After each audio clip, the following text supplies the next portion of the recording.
Hi, I'm Marek Reichman. I'm Chief Creative Officer for Aston Martin, and I'm here to talk to you all about DBX, our brand new luxury SUV.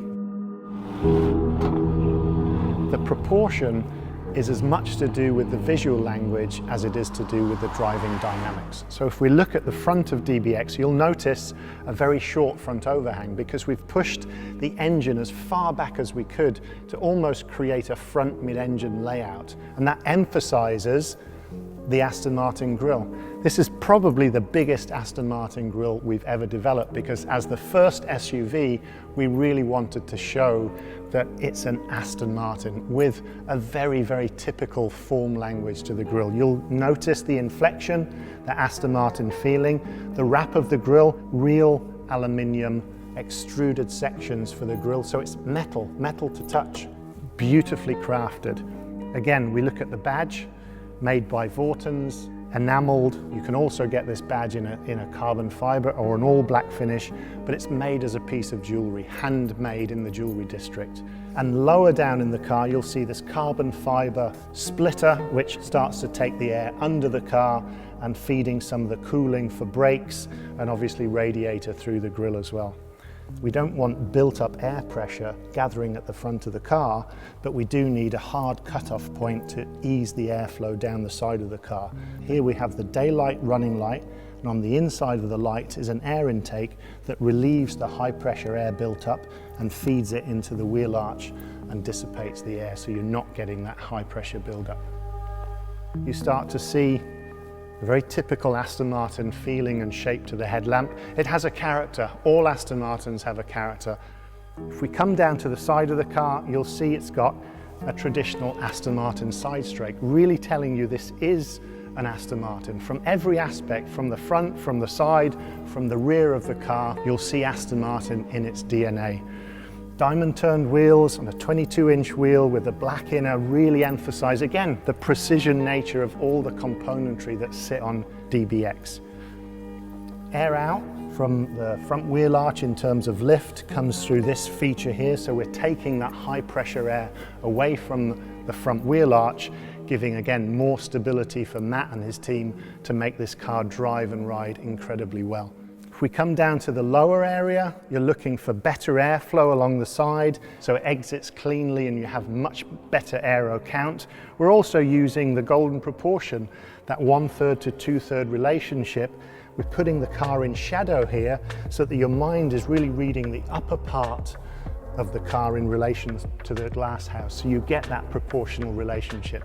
Plus, it looks as though it's lifted off the ground and it's moving even when it's static. We use all the principles of design in the same way that we develop our sports cars, so it truly is the Aston Martin of SUVs.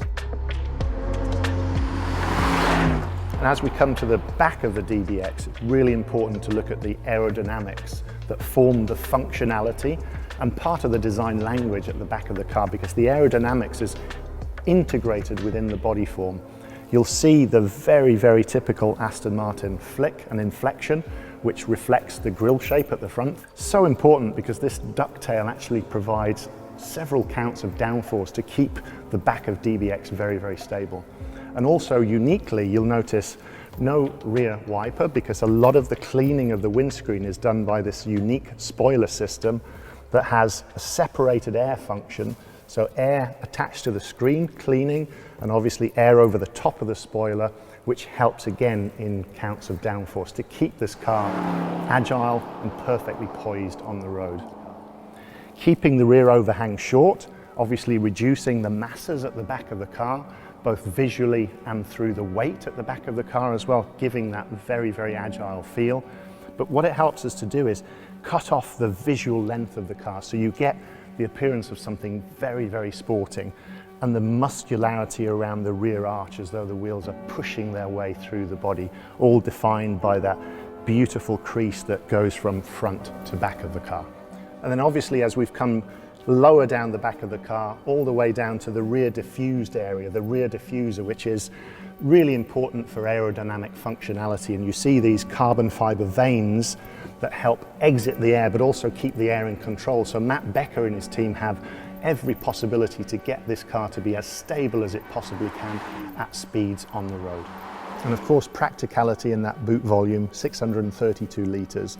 All of the technology in here to keep things stowed safely, the runners that sit down the side, again, real aluminium extrusions that sit there with all the fixing points, and 62 litres of volume hidden underneath the floor for anything that you want to keep safe, and then brushed aluminium so you protect the back of the car as you're loading things in. So you can see the brush lines again, hinting at that hand-built perfection. So as we come to the inside of DBX, you really start to see the true feeling of an Aston Martin. We know all about the proportion and the love of the exterior. This is about the sumptuous materials, the authenticity of the real metal parts, the glass switches, the real carbon fibres, the bridge of weir Scottish leather. You even get a really nice aroma from the leather on the inside of the car. The stitch detailing. Everything on an Aston Martin is hand stitched together on the inside. The broguing that you see that you would typically see in the fashion industry, in shoe design, and that beautiful combination of colours and materials and the harmony between them. That's what the inside of DBX is all about, and all of that with 5 people in mind. 2 6'4" people in the front, and in the rear, 3 6'4" people, so 5 people, my height, comfortably in DBX.